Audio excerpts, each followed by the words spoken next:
boot, as we refer to it, right in the middle of the Mediterranean in southern Italy. And we're going to zoom in, but even though Italy is so small compared to the rest of the world, um, you might be interested in knowing that it's the eighth largest country as far as GDP in the world. So if we look at this map, more the landscape, so green are mountains, okay? So if you look at Italy, it's very mountainous. At the top, we have really the highest peaks, the Alps. The Dolomites are more on the Austrian side, and but they sort of hug all of northern Italy, the Alps. And then you have this very large area, which we'll come back to it, which is in Italy, where the river, the Po River, the longest river, cuts across from pretty much from, you could say, the western to the eastern side. And then the southern spine that goes down all the way to the tip of the toe, it's what we refer to as the Apennine. So it's like a spine. So as you can see, there's this long spine of mountains.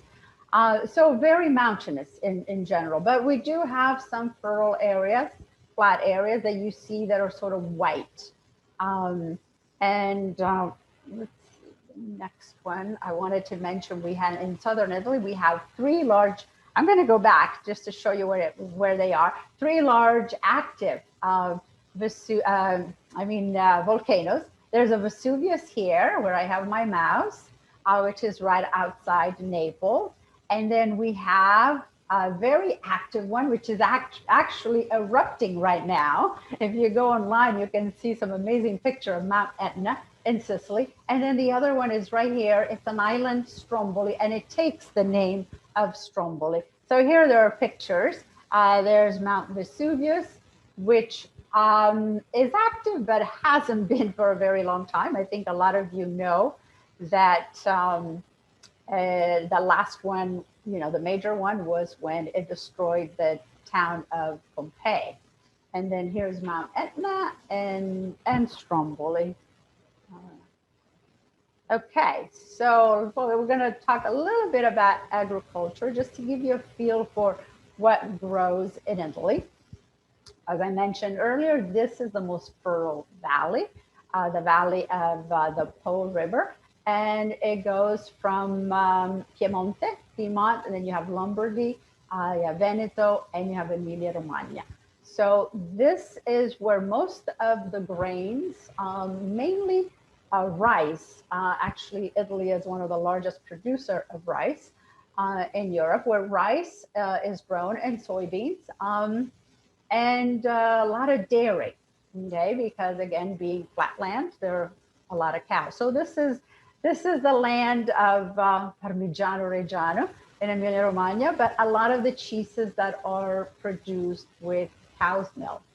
And the rest of Italy produces mainly olive oil, wine.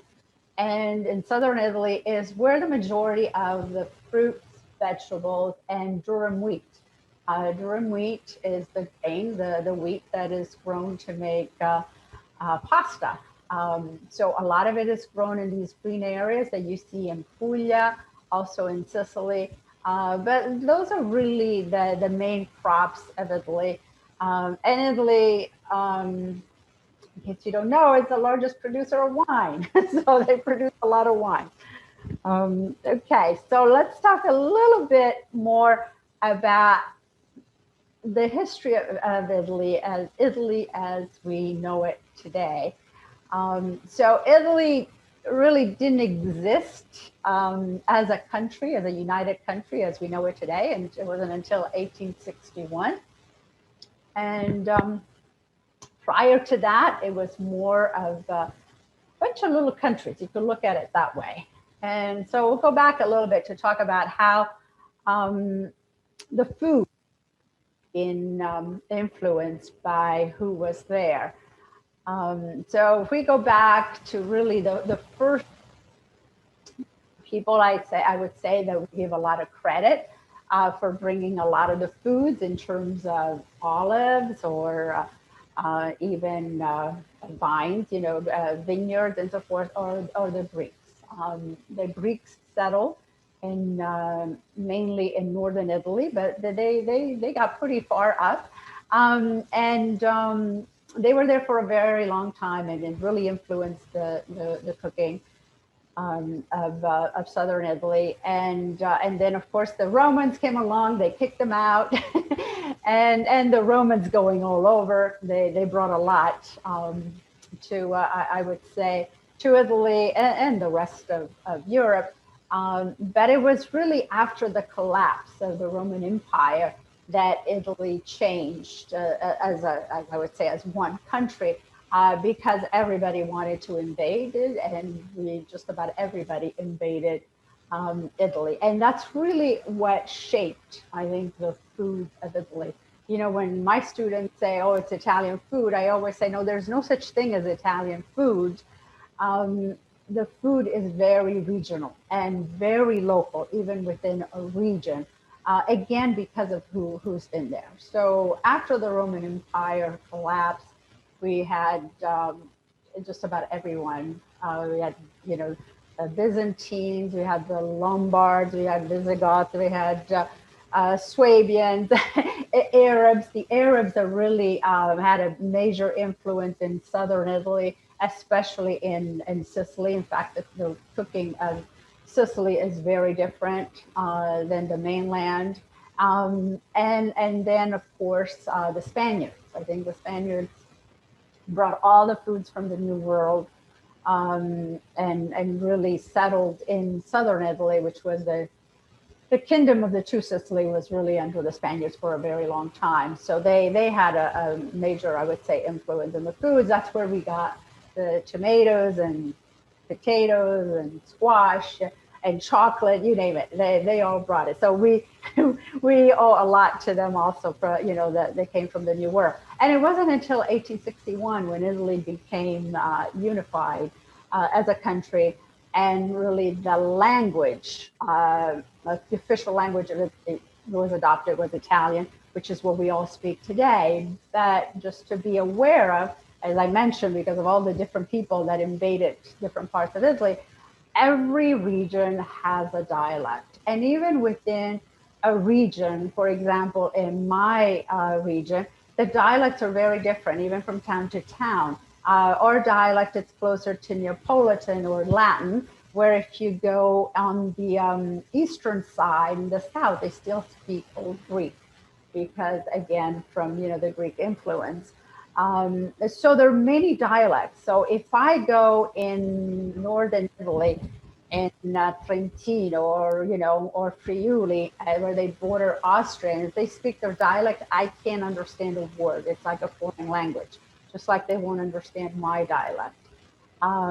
So that's that still. I mean, they're disappearing. The dialects are slowly disappearing, but they're still there, and people still do speak them. So I speak both. I speak the dialect. I speak Calabrese, and I speak Italian, because at school, of course, you're taught Italian. So, but we've got the Sicilian, the Neapolitans, Calabrese. I'm sure some of you have heard of.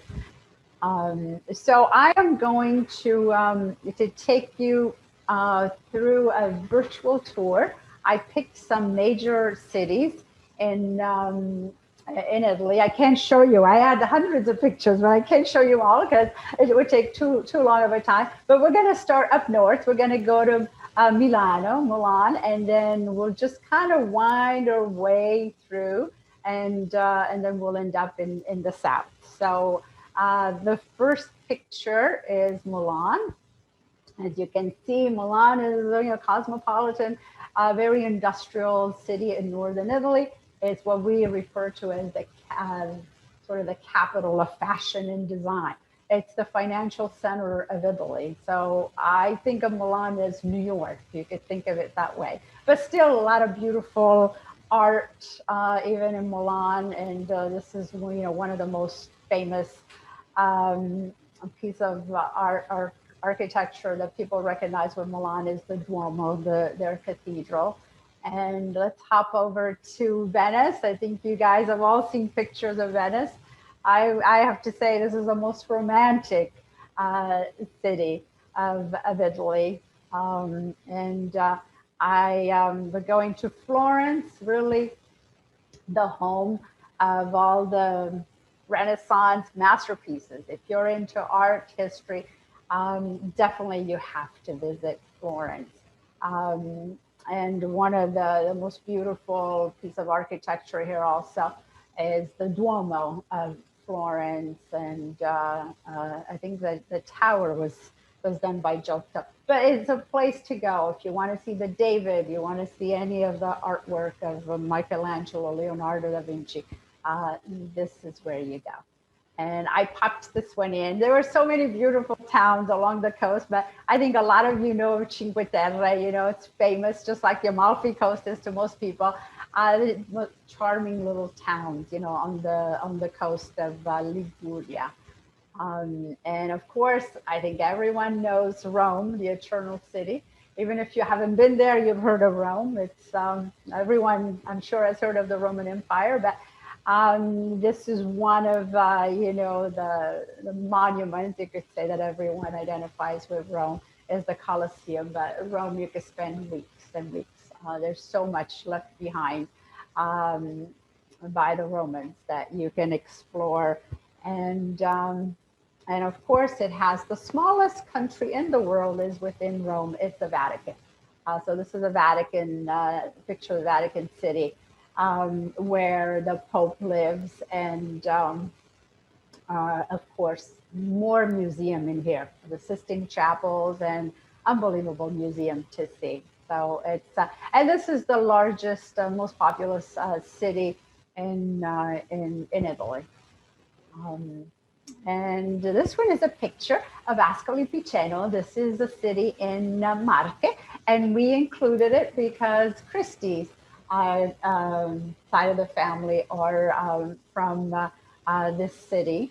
And Marche is not a well-known region, just like its neighbors, Abruzzo or Calabria or Molise. But, you know, hopefully more people travel and discover these towns. I don't have a lot of picture of small towns, but a lot of medieval towns, really charming towns. And the best way to explore Italy, I think, is to visit those small towns. And we're down to Naples. I think a lot of you know Naples for pizza or pasta. And there's a Vesuvius right in the background, but it's a major seaport also in Italy, where I would say the majority of all the immigrants sailed from Naples to Ellis Island. And going down south a little bit into Puglia, this is Alberobello. Alberobello, along with the next town, their UNESCO town. This is Matera in Basilicata. Really a town that if you get a chance to go to Italy, you should visit. In up to the 50s, people lived in the cave, even with their animals. And they were all, you know, required to move out by the government. And late in the last 20 years, actually, it has become a tourist attraction because they've remodeled and put some of the most beautiful hotels. So it's also a UNESCO town. And Italy, in case you don't know, has the most. It has 55. So lots of UNESCO heritage sites to explore if you visit. And we'll hop to Palermo. This is sort of my second home because my husband is from Palermo, Sicily. Another beautiful architectural monument. This is the cathedral. There again, lots and lots of art and history to see in Palermo and in Sicily. And we hop to my region, Calabria. This is the only picture I got in there of the coastline, but beautiful coastline and beautiful beaches. And the last one is a picture of my town. So this is where I was born and raised, a small town, agricultural town. And you can't really see the mountains in the back, but very high peaks in the back.